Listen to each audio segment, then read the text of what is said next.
বিসমিল্লাহির রহমানির রহিম।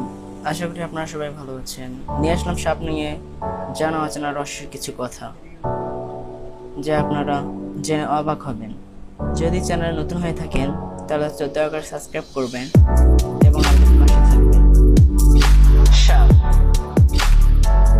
সাপের অজানা রহস্য।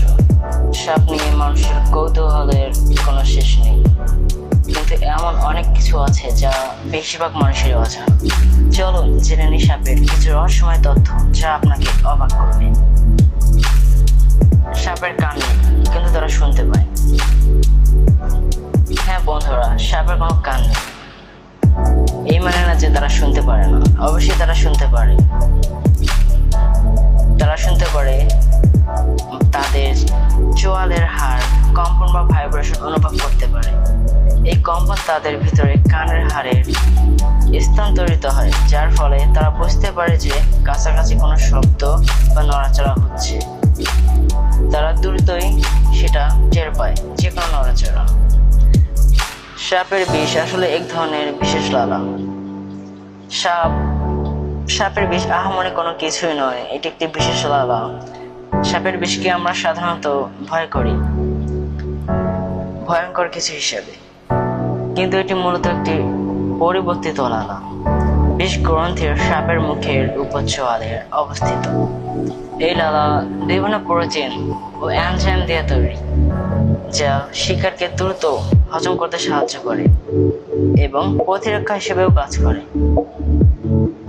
আপনাদের কাছে প্রশ্ন থাকতেই পারে, সাপের জিহ্বা কেন বারবার বের হয়? সাপের জিহ্বা দেখে অনেকেই ভয় পায়, কিন্তু এটা তাদের অন্যতম গুরুত্বপূর্ণ অঙ্গ। সাপ তাদের দ্বিবিভক্ত জিহ্বা বারবার বের করে বাতাস থেকে রাসায়নিক কণা সংগ্রহ করে। এই কণাগুলো জিহ্বা থেকে তাদের মুখের ভেতরের বিশেষ একটি অঙ্গ, যাকে সেক্সবন্স অর্গান বলা হয়, সেখানে হস্তান্তরিত করে বা পাঠায়। এই অঙ্গের মাধ্যমে সাপ তার চারপাশের পরিবেশ, যেমন শিকারের গন্ধ, সম্ভাব্য বিপদ বা সঙ্গের উপস্থিতি বুঝতে পারে। সাপ কি না খেয়ে থাকতে পারে? হ্যাঁ বন্ধুরা, আপনারা কি ভাবতে পারবেন যে সাপ কতদিন না খেয়ে থাকতে পারে? 1 মাস, 2 মাস, 3 মাস, নাকি 1 বছর? সাপ শীতল রক্তের প্রাণী হওয়ায় সাপের শরীরের তাপমাত্রা পরিবেশের তাপমাত্রার উপর নির্ভরশীল। এর ফলে তাদের বিপাকক্রিয়া অত্যন্ত ধীর। একটি বড় সাপ, যেমন অজগর, অ্যানাকোন্ডা, একটি বড় শিকার খাওয়ার পর প্রায় 1 বছর বা তারও বেশি সময় না খেয়ে থাকতে পারে। এই কারণে তারা খাবারের জন্য ঘন ঘন শিকার করে না। সাপের পূর্বপুরুষের কি পা ছিল? সাপের কি পা ছিল? সাপ কি আমাদের মতো হাঁটতে পারতো? সাপের বিবর্তন নিয়ে বিজ্ঞানীরা গবেষণা করে দেখেছেন যে সাপের প্রাচীন পূর্বপুরুষদের পা ছিল।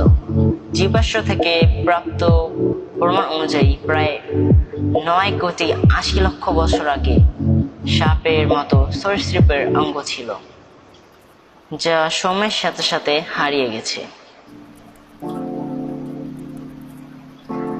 সাপের জগৎ সত্যিই বিস্ময়কর। এই রহস্য প্রাণীটি সম্পর্কে আপনি যদি আরো কিছু জানতে চান তাহলে আমাদের সঙ্গে থাকুন, সাবস্ক্রাইব করুন আমাদের চ্যানেল। আপনি জানেন কি